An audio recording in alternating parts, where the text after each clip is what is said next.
જય સદગુરુદેવ। માનવ મહિમા ભાગ 9 એ હે માનવ, જોકે આપણે મન વિશે આગળ લખ્યું, પણ મનની વાત તો ખૂટે નહીં તેવું મનનું કામ છે। તો આપણે કબીર સાહેબની વાત લઈએ। જોકે અંશે અંશે લેતા જ હોઈએ છીએ, હજુ પણ લેશું, પણ મેઇન વાત આપણે કબીર બીજક જ્ઞાનને ટૂંકમાં સમજાવેલ છે। જોકે આધ્યાત્મિક જ્ઞાન રોપણ આ કળયુગમાં ચાલે છે, તે યુગ પુરુષ કબીર સાહેબની 42 પેઢી કબીર સાહેબની જ છે। પછી ગુજરાતના રવિ, ભાણ કે નરસિંહ કે ભોજા ભગત કે ગંગા સતી કે બીજા રાજ્યોમાં મીરાબાઈ કે નાથપંથ કે પીરપંથ કે અવધૂત પંથ, આ બધી ગુરુના ગુરુની વંશાવલી કબીર સાહેબની જ્ઞાનગાદી 42મી પેઢીએ સત્તાર સાહેબે લુપ્ત થઈ। ઠીક છે, તો કબીર સાહેબનો સાક્ષી પુરાવો સમજીએ। કબીર સાહેબનો સાક્ષી પુરાવો બોલે છે કે साहेब सबका बाप है, बेटा किसी का नहीं, बेटा होकर अवतरे वो साहब नहीं। જોકે અમો બીજી વખત વાત લેતા હોઈએ તો વધારે સમજણ માટે લેતા હોઈએ છીએ। તો કબીર સાહેબ જે વાત કરે છે તે અજન્મા અવિનાશી પુરુષ પરમાત્માને કહે છે કે હે માનવ, આ સાહેબને કોઈ જાણકાર પરમાત્માના જ્ઞાની હોય તેના થકી નજરે જોઈ લે, અને પછી હે જીવ તું અનુભવ કરી લે, ત્યારે પાકું થશે કે સાહેબ બધાનો બાપ છે। તે અવિનાશી પુરુષ કોઈનો બેટો નથી, કારણ કે તે અલખ પુરુષ અવતારી જ નથી, તે શરીર ધારણ કરતા નથી, તો તેને માં તો હોય જ નહીં। તો કબીર સાહેબ કહે છે કે कक्का केवल ब्रह्म है, बबा बीज शरीर, ररा घट में रम रहा, उसका नाम कबीर। તો કબીર સાહેબ તો દેખેલી વાત કરતા આમાં આમ લખ્યું છે ને આમાં આમ લખ્યું છે તેવી વાત કરતા નહીં। ત્યારે આજે તે અમર પુરુષના આજે સાક્ષી પુરાવા લેવા પડે છે। તો કબીર સાહેબ કહે છે કે તો કેવલ અનાદિ બ્રહ્મ જ મુખ્ય છે, અને બધે જ તે પોતે જ રમી રહેલ છે, અને તેણે જ એક બીજના રોપણથી એક વટવૃક્ષ બનાવ્યું છે। અને તે નિરાકાર પરમાત્મા જે નિર્ગુણમાંથી સગુણ બીબાથી ભાત પડી છે, તે ઉત્પત્તિ તેમની છે। અને ઘટોઘટમાં કે વ્યાપક સ્વરૂપે રમી રહેલ હોય તે કબીર। અમારી વાત ઉપર મનન કરો, કોઈ વિવાદની વાત જ નથી, વધારે શું કહેવું, આ વાત મોટા બનવાની વાત જ નથી। પણ હે માનવ, નાના બનીને કહીએ છીએ કે હે માનવ નાના બનો પણ મૂર્ખ નહીં। જેટલા મોટા બનશો તો તે તમો મનથી મોટા બનો છો, અને તેમાં પણ મનનો દોષ નથી, પણ મનના ગુણધર્મ જ હું છે। એટલે તો સંતો કહે છે કે હે જીવ મનથી જ સુખ દુઃખ ભોગવી રહ્યો છે। મોટાઈ કે અભિમાનનું કારણ મન છે। જીવને સાચું હોય તો એ નહીં માનવાનું કારણ મન છે। સંસાર વ્યવહારમાં રોકનાર પણ મન જ છે। એટલે સંતો ત્યાં સુધી કહે છે હે જીવ, માત પિતા સૂત દારા કુટુંબ આ બધું તું મનથી માની બેઠો છે કે આ બધા મારા છે। એટલે સંતો કહે છે હે જીવ, મારા કર્મા આ જગત જ દેવોએ એવું બનાવ્યું કે જીવને હેતુથી જ હેત છે, સ્વાર્થ વગર સગ પણ નથી। જુઓ સામે જ દેખાય છે, અને કોઈ સ્વાર્થ વગરની વ્યક્તિ મળે તો ત્યાં શંકા પણ મન જ કરે છે, અને ખોટી વાતમાં મને રાજી થઈને જીવને ખોટા બનાવનાર મન જ છે। મનને આબરૂ કમાવી છે, મનને જ વફાદાર રહેવું છે, મનને જ કહે છે સેવા કરે છે, કારણ કે મન જ પુણ્ય કરાવે છે, અને મન પાસે આત્મકલ્યાણનો ટાઈમ નથી। કરશું તે મન જ કરે છે। એટલે સંતો કહે છે હે જીવ, પછી ગડપણમાં ગોવિંદ ગવાશે નહીં। એટલે મન કાલે કરે છે ત્યાં દેહનું ગડપણ આવી જાય, શરીર શિથિલ થાય, એટલે પછી તો ગડપણમાં તો ગોવિંદ કાંઈ ગવાય નહીં। પણ હા, નાની ઉંમરે ગોવિંદ ગુણ ગાયા હશે તો મોટી ઉંમરે થોડું ઘણું તો ગણાશે ને। તો હે માનવ, આ દેહ તે પણ આવેતું નગરી જ છે। તો આપણને કોઈ જાણકાર વ્યક્તિ લાગે તો તેને પૂછો કે મનની મૂળ જગ્યા બતાવો, આ મનથી ખેલ કોણ કરી રહ્યો છે?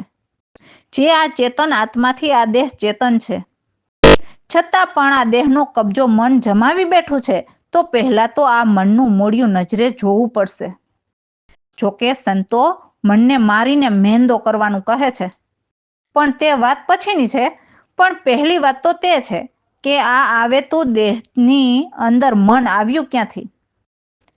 તો હે માનવ, કોઈ પણ જોગે સંજોગે પહેલા તો મનનું મૂળિયું નજરે દેખાડનારને ગોતો. પછી આગળ તો ઘણું છે. પણ જીવનમાં તમે તમારું ભલું ચાહતા હો તો પહેલો પ્રશ્ન તમને ઉગવો જોઈએ કે આ મનનું મૂળિયું બતાવો. હે જીવ, હવે માથું હલાવવાનું બંધ કરો, કારણ કે 3 યુગ માથું હલાવવામાં જ વયા ગયા. હવે ચોથો ટોચનો કળિયુગ અતિ કપરો છે. બાકી ધનથી કે નામ, રૂપ કે ગુણને પણ એક બાજુ મૂકી દ્યો, કારણ કે તે પણ મનના કારણે જ છે. બાકી હે જીવ, તું અત્યારે છો તે દરેક જન્મે નથી. રામ ભરોસે. તો હવે અમારા સદગુરુની વાણી સમજીએ. તો સદગુરુ પ્રવીણરામ દરેક જીવને કહે છે કે હે મનવા, રામ નામના ગુણ ગાઈ લે અને ગુરુજીના ચરણે ચાલ. આ જગતમાં બીજા તો ઠીક, પણ માતા પિતા સૂત દારા બંધુ એ પણ તારા નથી. જે તું મહેલ મંદિર ઘર માલ ખજાના તું મારા મારા માને છે, તે પણ તારા નથી. હે જીવ, બધું જ સ્વપ્ન સમાન છે એમ જ માનજે, નહીં તો જમનો માર ખાઈશ. હે માનવ, સદગુરુજીના શરણે રહીને તો એ જ આપણને પાર ઉતારણહાર છે. એટલે સદગુરુજીના શબ્દ તો કોઈક લખે ટકસાલ, એટલે કોઈક હૃદયમાં ઉતારે છે, અને એમના ભય ભ્રમણા જગ જંજાળ બધું જ મટી જાય છે. એમને તો આત્મ બ્રહ્મ એ જ દેખાય છે, અને નિરખણહાર કોઈક નિરખી શકે છે. એમના જન્મ મરણ અને 84ની ફેરી છૂટે છે અને સર્વ પાપ નષ્ટ કરે.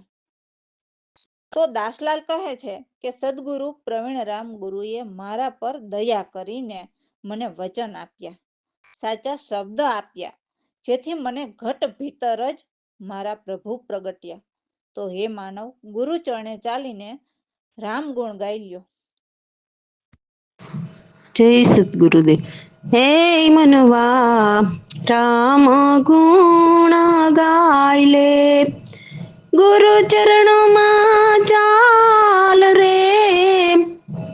હે મનવા, રામ ગુણ ગાય લે, માતા પિતા તારા સુત બંધુ મહેલ મંદિર ઘરમાલ, મહેલ મંદિર ઘરમાલ, એ સર્વે સ્વપ્ન સમાન માનજે, નહીં તો ખાઈશ જમનો માર.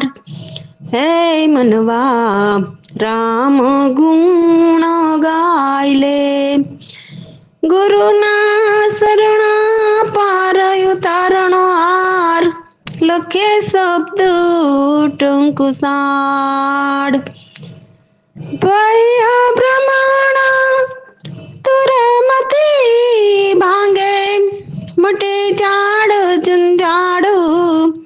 હે મનવા, રામ ગુણ ગાય લે, આત્મ બ્રહ્મ એક જ દેખાય, નિરખણહાર કોઈ નિહાળે, નિરખણહાર કોઈ નિહાળે.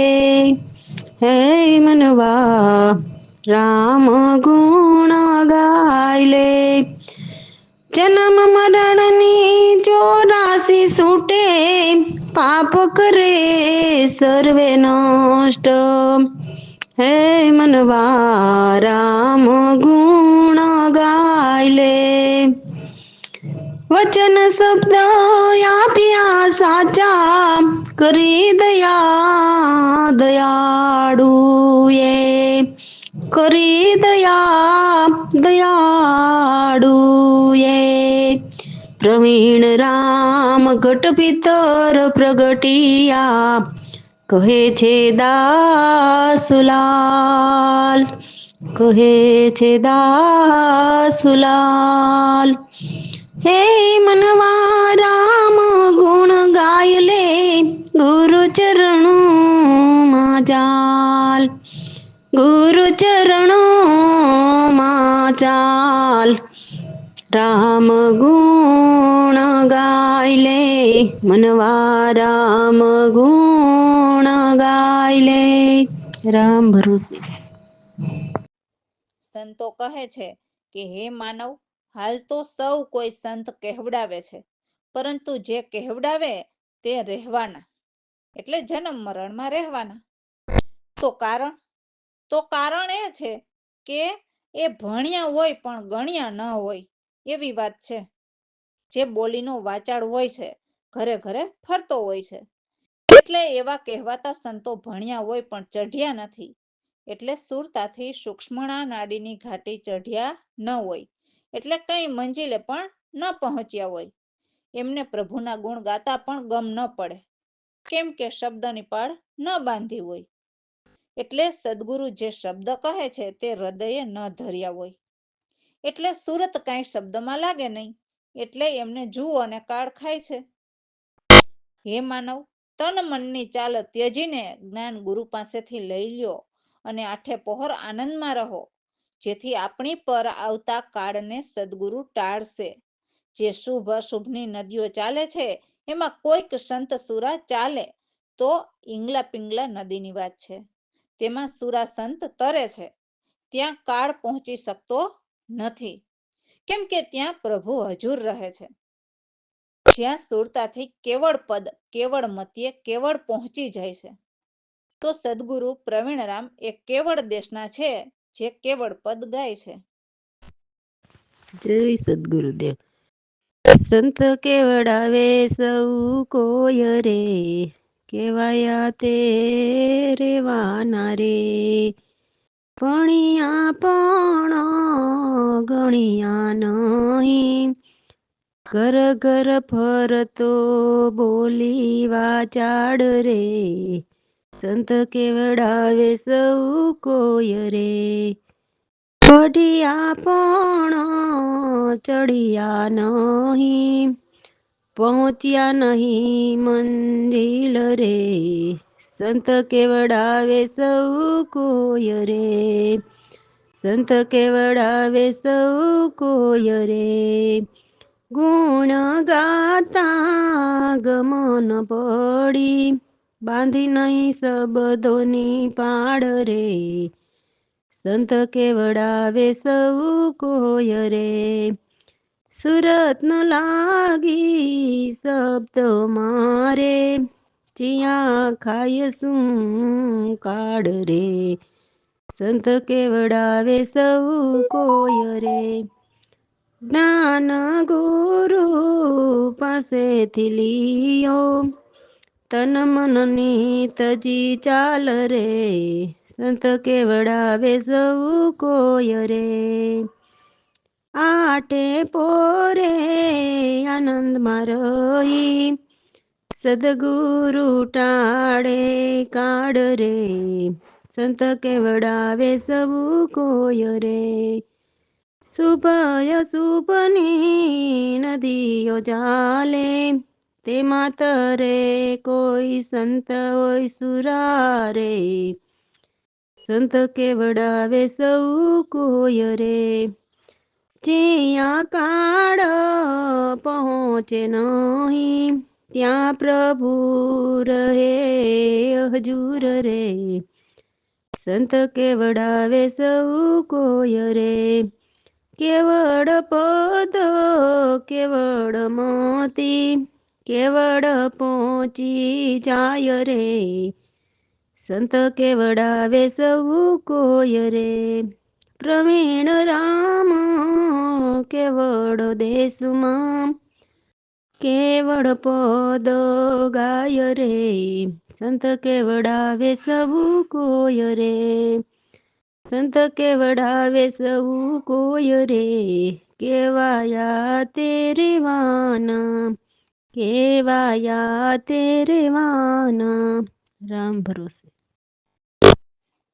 આ વાણીમાં સદગુરુ સમજાવે છે કે હે સાધુભાઈ, મન તો એવું છે ને કે ઘોડાની જેમ દોડે છે, પરંતુ મનને એવી એવી ચાલ ચલાવો કે ઈંગલા પિંગલા બેઉને જોડે, એટલે સૂક્ષ્મણા માર્ગ સાધે. એટલે હે સાધુભાઈ, આ તો એવું છે કે કોઈ પડદા ભીતર ગાય છે તો કોઈ જાહેર ગાય છે, પણ અમારા સદગુરુ કહે છે કે હું તો અડધા પડદા કંઈ ન જાણું. મન તો એવું હોવું જોઈએ કે ભ્રમ અને ગુમાન તોડે, એટલે નિરાભિમાની રહે, માન ગુમાન કશું જ ન રહે એવું હોવું જોઈએ. સદગુરુએ તો ચિત્ત ચેતનના ચાબુક કર્યા અને એવી શ્રદ્ધાથી લગામ લગાવીને કે મન પવનના ઘોડા એવા દોડાવ્યા ને કે સુરતાથી છેક સુધી પહોંચી ગયા, જ્યાં અરધ ઉરધ એટલે ત્યાં આર પાર ભમરકોંડીએ ફર્યા અને એવા તારમાં તાર મિલાવ્યા કે હદ બેહદની ડાકલી વગાડીને અનહદે પહોંચી ગયા. એટલે ત્યાં સુધી પહોંચવા માટે સદગુરુના શબ્દ જ રૂપ દીવાના હોય છે. શૂન્ય શહેરની સાંકળે ચઢીને અજવાળા પ્રગટાવ્યા. એવા ગુરુગમ ઘોડા સદગુરુએ આપ્યા અને એ ઘોડા પર કોઈક સુરા ચઢીને ઠીક ઠેકાણે પહોંચી ગયા. તો સદગુરુ પ્રવીણરામ પણ એમ જ કહે છે કે યોગી યુક્તિને જાણો, પણ યોગીને પહેલા પરખો કે સુરતાથી ચઢવાના સાચા યોગ જાણે છે કે પછી પાખંડ કરીને જીવને ધૂતે છે, એ ખાસ જાણવું. કેમ કે હાલ તો લૂંટણિયા યોગીઓનો પાર જ નથી ને. જય સદગુરુદેવ.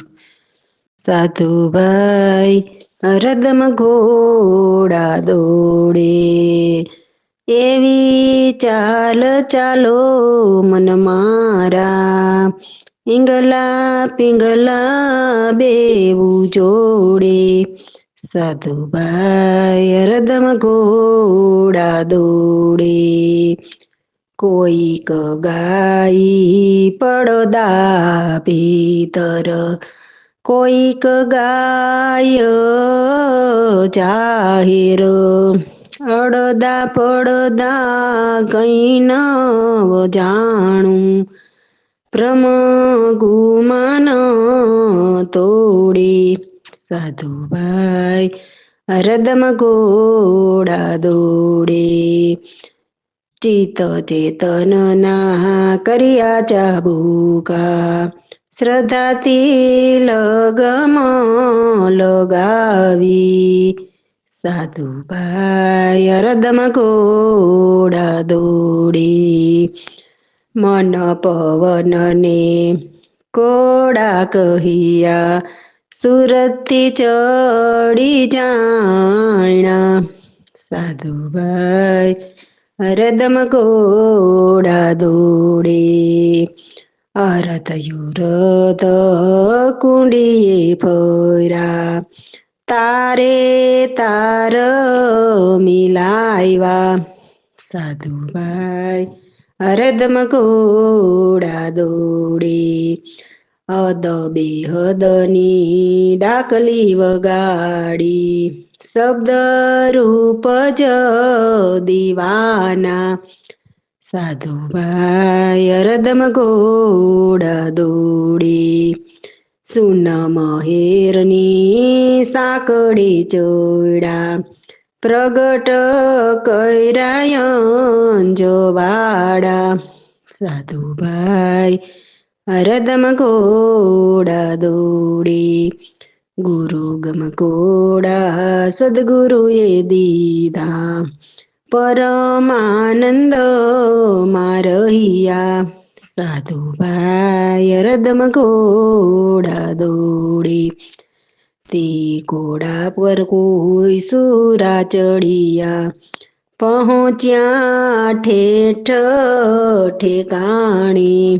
સાધુભાઈ હરદમ ઘોડા દોડે, સદગુરુ પ્રવીણ રામે મજ કહે, આ યોગી યુક્તિને જાણો.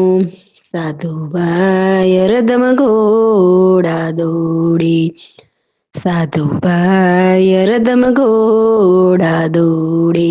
રામ ભરોસે.